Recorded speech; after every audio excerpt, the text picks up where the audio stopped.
Meus amados irmãos, a paz do Senhor Jesus Cristo, sejam todos muito bem-vindos à lição de número 10. Chegamos à última aula da geografia bíblica. Será que os irmãos vão sentir saudades dessa matéria? Como terá sido a sua experiência fazendo essa viagem, esse tour virtual pelas terras bíblicas? Eu espero que os irmãos tenham gostado. Lembram-se que saímos daqui, nossa viagem começou no território da ETAD mesmo, em São Paulo, na cidade de Campinas. Os irmãos conheceram um pouquinho do nosso campus e daqui nós viajamos, cruzamos o Oceano Atlântico, sobrevoamos a costa da África, entramos pelo território das terras bíblicas, pelo Egito, que foi o primeiro dos impérios que nós estudamos. Mas, embora tenhamos estudado primeiro o Egito, sendo ele um império mais antigo, colocando tudo em ordem cronológica, geograficamente, cronologicamente, a história da humanidade começa aqui no território do Iraque, exatamente no Iraque, onde se acredita esteve o Jardim do Éden. No Iraque nós temos aqueles dois rios muito famosos, o rio Tigre e o rio Eufrates, rios este que a Bíblia cita no livro do Gênesis como sendo dois dos rios que margeavam o Jardim do Éden. A palavra de Deus nos diz que o Éden estava localizado entre os rios Tigre, Eufrates, o Gion e o Pison. É um pouco difícil definir hoje a localização desses dois outros rios, Gion e Pison, mas era na terra do Iraque, sem dúvida alguma, que estava o Jardim do Éden e que é o berço da humanidade. Não é a África, portanto, como ideologicamente se quer distorcer a história, mas é no Crescente Fértil. E qual é a prova histórica disso? Que no Crescente Fértil, que é essa faixa de terra aqui, que faz o desenho de uma lua crescente, onde está a história dos principais e primeiros impérios da humanidade. Mas depois de aprendermos a respeito disso, aí começamos a verificar na sequência o Império do Egito, falamos sobre o Império do Irã, os persas, sobre a Babilônia, sobre o território do Império de Nínive e da oposição entre os ninivitas e os babilônicos, que acabavam se revezando, às vezes um como vassalo do outro. Verificamos também a respeito de Síria, falamos da Assíria, falamos um pouco sobre a geografia da Terra Santa, falando sobre o Mar Vermelho, o o Canal de Suez, Golfo Pérsico, Golfo de Omã. Depois nos dedicamos atentamente ao mundo mediterrâneo, iniciando pela região da Turquia, a Anatólia, que é essa região. Na última aula falamos sobre as cidades, as 7 para as quais Cristo enviou cartas no Apocalipse. Falamos sobre o mundo mediterrâneo, o mar Egeu que liga a Turquia à Grécia, Istambul mencionamos, que é a atual cidade antiga de Constantinopla. Falamos sobre a península da Itália, especialmente quando mencionamos o Império Romano e também o Império Macedônico, que dominou todo o mundo mediterrâneo. Lembram-se do poema? Se o mar com fim foi grego ou romano, o mar sem fim, que é o grande mar, será português, porque os portugueses fizeram história na navegação no século XVI especialmente. Então hoje nós vamos para a nossa última aula, quando vamos falar a respeito das viagens missionárias do apóstolo Paulo. Então vamos abrir os mapas da viagem missionária de Paulo, aqui estão eles, e nós vamos começar pela primeira viagem missionária do apóstolo Paulo. Você deve se lembrar, meu querido irmão, que Paulo partiu da Antioquia na sua viagem. Entre a conversão do apóstolo Paulo e o tempo em que ele começou a sua viagem missionária, nós temos aproximadamente 10 ou ou até 14 anos. Nesse ponto, a cronologia bíblica não é muito precisa, mas não é porque haja falhas na Bíblia, é porque há um erro no calendário. Os irmãos devem se lembrar de ter estudado isso em outras matérias. O Senhor Jesus Cristo, é até engraçado de dizer, Jesus nasceu 4 ou 5 anos antes de Cristo. Olha que interessante, porque dados os acertos que foram feitos nos calendários no período da Idade Média especialmente, então abriu-se uma lacuna, um interregno no calendário, uma falha de 4 anos, de modo que a data mais provável para o nascimento de Cristo não foi o primeiro ano da era cristã, mas o 4º ano antes do início da era cristã. E o que nos dá conta disso são os personagens históricos citados na Bíblia com os eventos históricos. Por exemplo, quando saiu da parte de César Augusto a ordem para um recenseamento. Isso aconteceu 4 anos antes da contagem da era cristã e não no ano de Cristo, do nascimento de Cristo. É uma curiosidade cronológica. Por isso, as datas prováveis para a conversão do apóstolo Paulo e o princípio da sua primeira viagem estão distantes uma da outra de 10 a 14 anos, o que é interessante, porque quer dizer que Paulo não aceitou Jesus e saiu correndo por aí pregando, que nem certos artistas que deixam de fazer sucesso lá no mundo, aí se metem no meio dos crentes e de uma hora para outra deixam os seus programas de televisão, que já não faziam sucesso, e se metem a pregar por aí e falam asneiras do tipo: eu não sou pecador, sou perfeito que nem Cristo, esses malucos que andam por aí. O apóstolo Paulo, que tinha gozado da melhor educação disponível para um judeu na sua época, foi treinado pelos próprios discípulos, pelos outros que aceitaram a Jesus antes dele, foi instruído antes de sair por aí pregando. Os irmãos se lembram que o livro do Atos diz que eles estavam servindo a Deus em Antioquia, quando o Espírito Santo disse: apartai-me a Barnabé e a Paulo para a obra que eu os tenho chamado, depois de pelo menos 10 anos de conversão. Então Paulo não saiu por aí como um novo convertido, até porque, mesmo como eu disse, tendo ele a melhor educação para a época, tendo sido criado aos pés de Gamaliel, tendo aprendido uma profissão, porque todo pai judeu responsável ensinava ao seu filho uma profissão, mesmo que eles fossem de família rica, porque os judeus estavam acostumados à perseguição, acostumados a não poderem manter-se de maneira pacífica em sua terra. Satanás é furioso contra os judeus e os judeus também andavam errando muito contra Deus e estavam sempre debaixo de castigo. Então eles precisavam ter uma profissão para se manter-se caso a fortuna trocasse de mãos, saísse da sua família para uma outra, especialmente famílias que eram vindas com os povos invasores. E Paulo tinha a sua profissão, ele era fazedor de tendas. É interessante observar que esse costume acompanha os judeus até hoje. Os irmãos se lembram que durante a Segunda Guerra Mundial, o que eram os judeus perseguidos na Europa? Eles eram joalheiros, eram professores, eram banqueiros, eram donos de alfaiataria, eram bons músicos. Então, judeu, por mais que fosse rico, sempre soube trabalhar, sempre gostou de trabalhar. Muitos deles são envolvidos com joias e também com a compra e venda de propriedades. Todos têm a sua profissão. Nenhum deles fica dependendo ou confiando só no dinheiro. É bem interessante, é uma lição de vida para nós muito boa. E especialmente na história do antissemitismo, prova-se aí o grande caráter elevado que o povo escolhido, fundado por Deus através da semente de Abraão, tem. Então, o apóstolo Paulo, fazedor de tendas, permaneceu, depois da sua conversão, em Antioquia, e daqui é que ele sai para a sua viagem missionária de número 1, depois de 10 ou quem sabe 14 anos, de acordo com a cronologia, para falar do Evangelho. Aqui eles foram para Chipre. Eles quem? Paulo e Barnabé. E por quê? Porque Barnabé era natural de Chipre.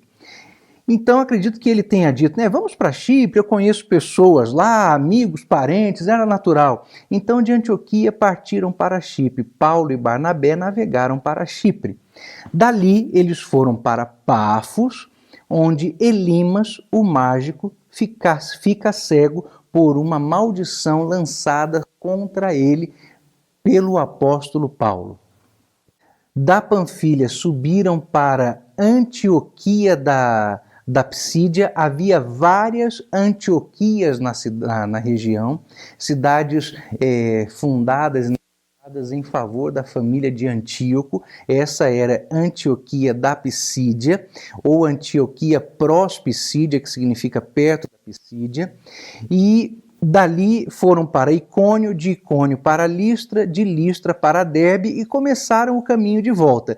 Em Listra, Paulo e Barnabé são confundidos com deuses após a cura de um paralítico, está em Atos capítulo 14. E ali, depois de voltarem para Listra, subiram outra vez para Icônio, dali para Antioquia, de volta para a região da Panfilha, e aí navegaram até Seleucia, e da Seleucia para Antioquia, e de Antioquia desceram para Jerusalém. Essa viagem levou aproximadamente 3 anos, ela foi entre o ano 46 e 48. 3 anos a primeira viagem do apóstolo. Depois o apóstolo Paulo praticamente terminou a primeira viagem, começou a segunda, sem muito tempo de descanso. Era um homem muito ativo, e há uma informação que deve chamar a sua atenção, que o apóstolo Paulo evangelizou praticamente todo mundo conhecido em sua época em 10 anos. Quer dizer que era um homem que não desperdiçou a oportunidade que se lhe abriu para falar de Jesus. E uma coisa interessante, meus irmãos, muito mesmo, voltando aqui, na primeira, na segunda ou na terceira viagem, eram viagens caras. Não era um deslocamento simples. Pense você que nessa época, porque eram tempos antigos, você saía, colocava o pé na rua e andava sem gasto nenhum. Pelo contrário, era preciso comer, beber, dormir, abrigar-se. E na primeira viagem, Paulo vai acompanhado de Barnabé e de um parente de Barnabé, que era quem? João Marcos, que era um rapaz novinho. E João Marcos abandona, inclusive, o grupo nessa viagem e volta. Os estudiosos têm a impressão que João Marcos abandona Paulo e Barnabé, porque talvez ele tenha ficado com medo, ele não queria continuar nessa viagem, o que faz algum sentido, veja só, porque daqui de Chipre, eles saíram para a região da Anatólia, a atual Turquia, e era um lugar muito perigoso para se estar, apesar do momento ser muito favorável politicamente, porque é um momento em que o mundo como um todo é cuidado e dominado pelos romanos. Deixa eu abrir o mapa aqui um pouco maior.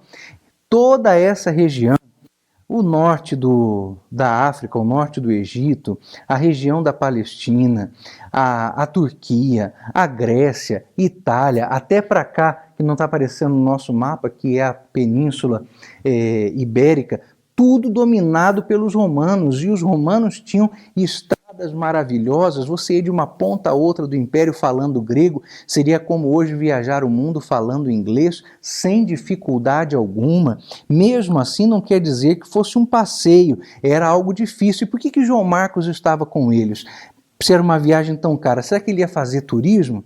Não, é por uma questão logística. Uma viagem como essa precisava de alguém para que, enquanto Paulo e Barnabé pregassem, alguém cuidasse de comida, de cozinhar, de fazer abrigo, de providenciar onde ficar. Então João Marcos era um ajudante deles dois, mas ele não faz a viagem por completo, abandona a dupla. E o desentendimento entre Paulo e Barnabé por causa de João Marcos não foi pequeno. Tanto é que os dois se separaram. A segunda viagem de Paulo, então, foi na companhia de Silas.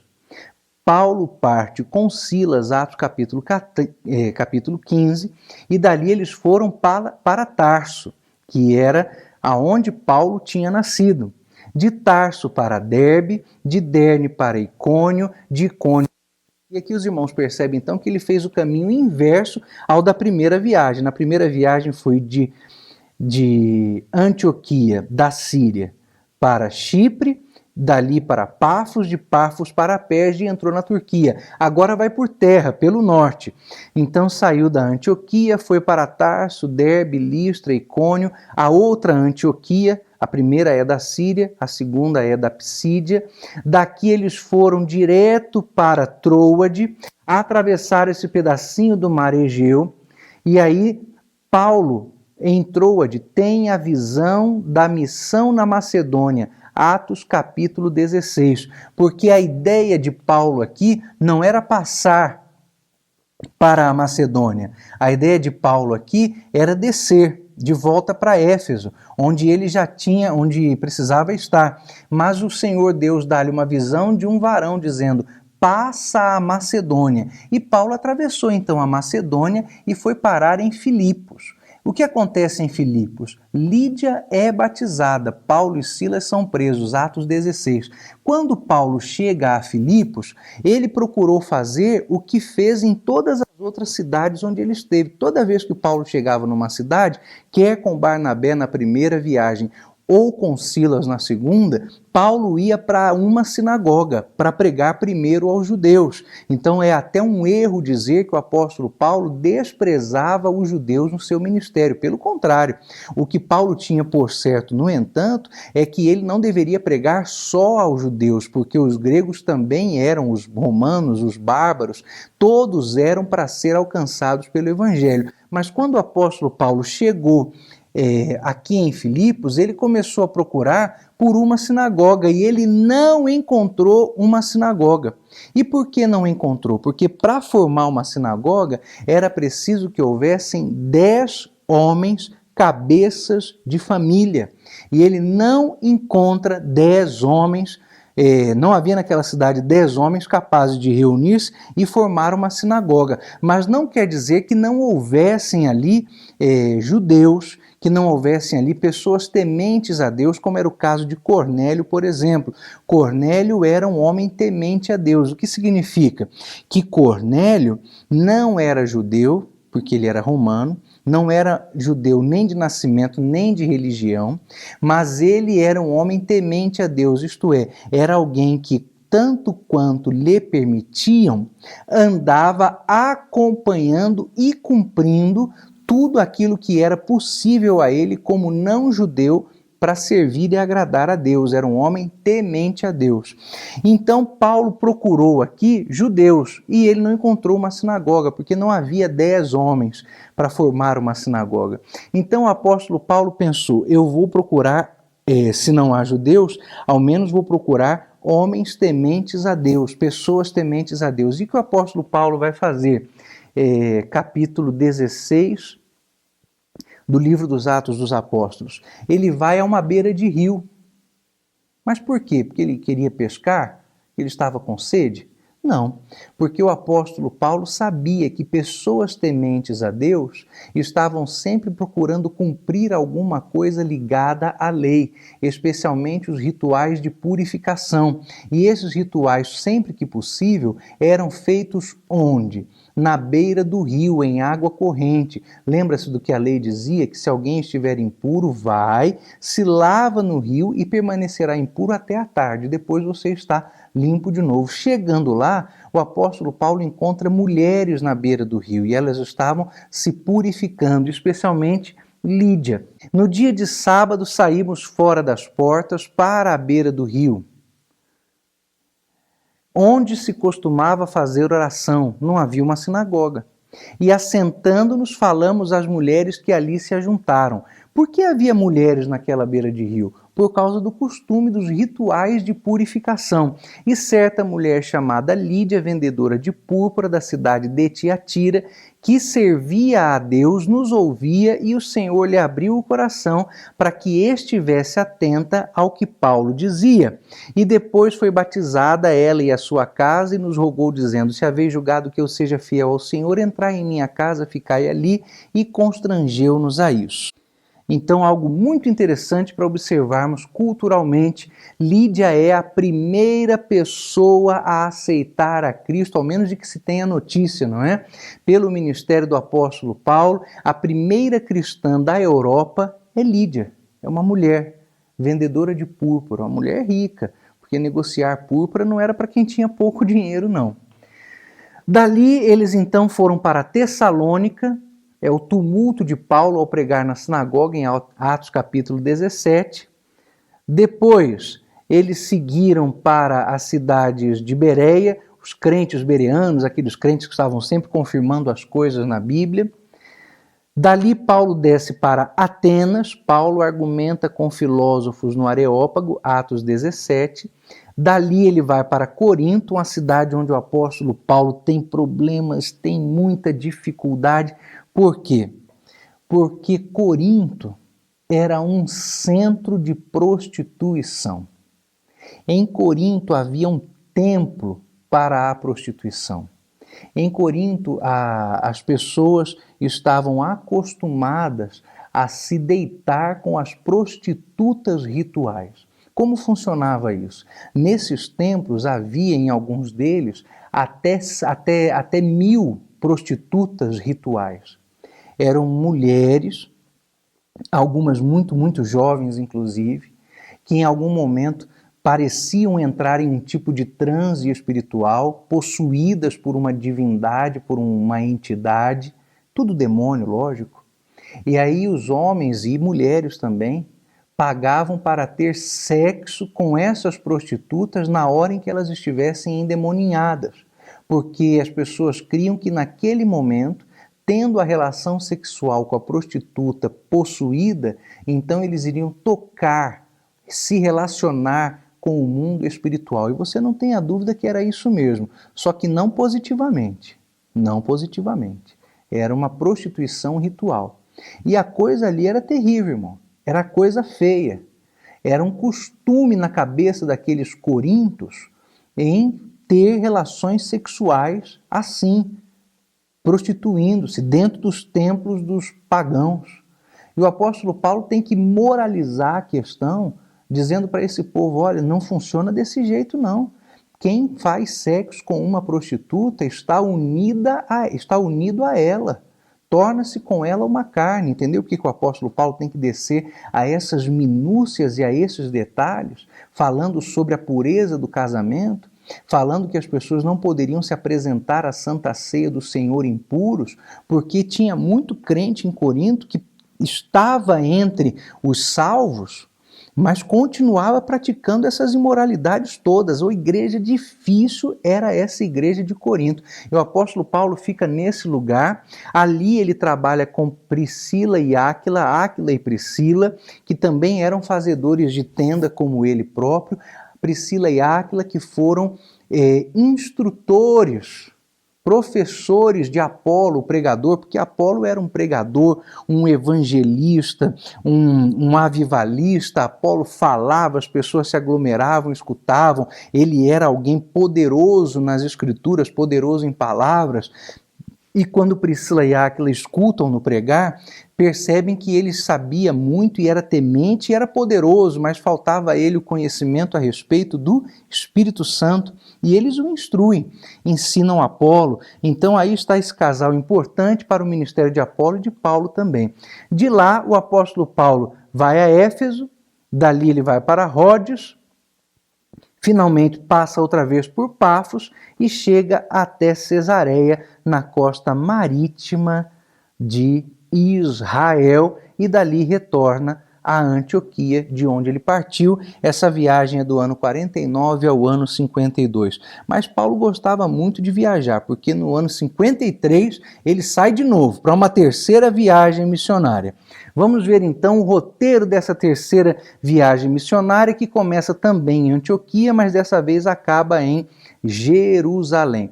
Paulo vai por terra de novo, fazendo um caminho parecido ao que ele fez na segunda viagem. Sai de Antioquia, vai para Tarso, de Tarso para Licaônia. Aqui nós estamos na região da Galácia. Paulo visita novamente algumas comunidades de cristãos. Sabe a carta de Paulo aos Gálatas? Então, aqui, Galácia. E se você foi meu aluno na matéria Atos dos Apóstolos e também em História da Igreja, sabe que existe uma ideia a respeito de o apóstolo Paulo estar escrevendo e visitando quem? Os crentes da Galácia do Norte, não é Galáxia não, hein? Galácia. Galácia do Norte ou Galácia do Sul. Mas tudo leva a crer que ele estava se dirigindo aos crentes da Galácia do Sul e não do Norte, especialmente por causa do roteiro da segunda viagem, que não vai ao norte, passa pelo sul da Galácia. Então aqui Paulo visita comunidades cristãs, os crentes gálatas, daqui vai até Éfeso, onde acontece um tumulto durante o período que Paulo ficou ali, ele ficou bastante tempo, Atos 19, dali ele sobe, sempre margeando o Egeu, dali por mar ele vai até Tessalônica, desce a Atenas, Corinto, sobe de novo por Tessalônica, Filipos, Troade, Mitilene, e aí ele pega a embarcação e vai fazendo cabotagem de Mitilene para Mileto, de Mileto para Rhodes, de Rhodes para Parta, de Parta para Tiro, Ptolemaida, Cesareia e Jerusalém. Então o apóstolo Paulo fez essa viagem bem complexa, fez todo esse percurso para retornar até Jerusalém. Paulo volta para Jerusalém para a festa do Pentecostes. Outros pontos de destaque nessa terceira viagem missionária estão aqui. Paulo volta pela Macedônia, em vez de navegar pela Antioquia. Observe o desenho de novo, vamos repassar? Aqui vai o apóstolo Paulo, sobe, daqui ele atravessa o Egeu, vai a Tessalônica, desce para Atenas, Corinto, sobe de novo por Tessalônica, aí ao invés de atravessar o mar para ir para Antioquia, ele vai por terra, pelo norte, Tessalônica, Filipos, Troade, Mitilene, daqui ele faz cabotagem até chegar de volta a território de Israel, Tiro, Ptolemaida, Cesareia e Jerusalém. E existe uma quarta viagem que Paulo fez, essa na condição de prisioneiro, mas quem disse que não foi uma viagem missionária? E com ela nós nos despedimos da nossa matéria, foi a última viagem do apóstolo Paulo, é também a viagem que encerra o relato dos Atos dos Apóstolos. Paulo sai de Jerusalém preso, vai a Cesareia Marítima, não vai confundir com Cesareia de Filipe aqui não, Cesareia Marítima, dali para Sidom. De Sidom ele faz navegação, mas aqui em Cesareia ele é julgado por Félix e por Festo e apela para César. De Sidom vai navegando para Mirra, na região da Lícia, dali para Sínido, desce para Salmona, vai em Laséia, que é essa ilha aqui de Creta. Acontecem ventos muito fortes que dificultam a navegação, Atos 27. O barco vai então pelo Mediterrâneo até chegar em Malta, depois do naufrágio, Atos 28. De Malta para Siracusa, na Sicília, dali para Régio, já na ponta da península da Itália, de Régio para Puteoli, de Puteoli finalmente para Roma, onde Paulo fica preso domiciliarmente por 2 anos, enquanto aguarda ser julgado por César. Então esses são os itinerários das viagens do apóstolo Paulo, as 4 que fez, as 3 primeiras como missionário e a terceira como missionário preso do Senhor Jesus Cristo. Meu amado irmão, minha querida irmã, prezados alunos, antes de nos despedirmos finalmente dessa matéria, eu quero agradecer a Deus pela sua vida, louvar ao Senhor pelo seu despreendimento, sua disposição, sua coragem, sua entrega ao Senhor por esta matéria. Que Deus em Cristo abençoe muito. Eu quero terminar essa matéria orando por você e eu quero chamar aqui alguém que foi meu companheiro durante estas gravações. A imensa maioria dessas 10 aulas foi gravada em momentos de final de semana, para que nós pudéssemos aproveitar melhor os estudos da ETAD. fora de horário de expediente e assim garantir o cumprimento do calendário letivo. E para essas aulas eu tive a ajuda de alguém muito especial para mim, eu quero mostrá-lo aos irmãos. Vem cá, rapaz.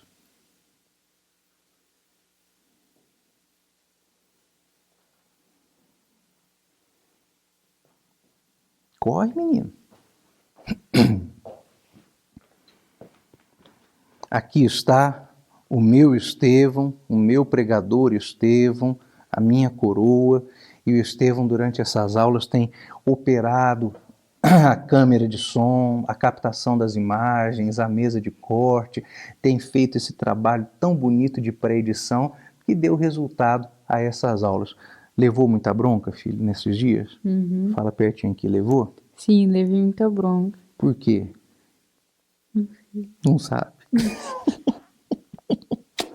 Mas o Estevão, de vez em quando, se atrapalhava nos botões, levava um presta atenção, mas não saiu daqui nem um momento. Ficou firme, não reclamou, não dormiu em nenhuma aula. Fazia... Quase. Presta atenção, moleque, tá falando que a minha aula é chata? Não. Não. Não reclamava, participou de tudo e por causa da ajuda dele foi mais fácil poder gravar esse conteúdo para os irmãos. Deus te abençoe, viu, meu filho? Tá bom. Pai te ama. Amém. Um beijo, papai, dá? Tá bom. E quer orar para encerrar essa aula? Eu oro. Ora, abençoa a vida dos irmãos, tá bom? Tá bom. Agradece a Deus pela tarde. Tá. Então, olha aqui pertinho. Vamos por favor. Senhor Jesus, quero pedir pela vida dos irmãos que concluíram todas essas aulas, da lição número 1 até a 10, quero que o Senhor abençoe a vida deles. Quero agradecer pela vida do meu pai e pelos outros professores também. Cuide de cada um de nós e nos abençoe. Em nome de Jesus, amém. Amém. Amém. Obrigado. Viu? Amém. Meus irmãos, nos veremos em nome de Jesus em alguma próxima matéria. Se nosso Pai Celestial nos conceder essa oportunidade, se não, sem dúvida alguma, em nome de Jesus, nós nos veremos e nos conheceremos no céu de glória. Eu creio assim. Você crê? Eu creio. Até lá então, meus irmãos, em nome de Jesus e que Deus em Cristo abençoe a sua vida. Eu te amo.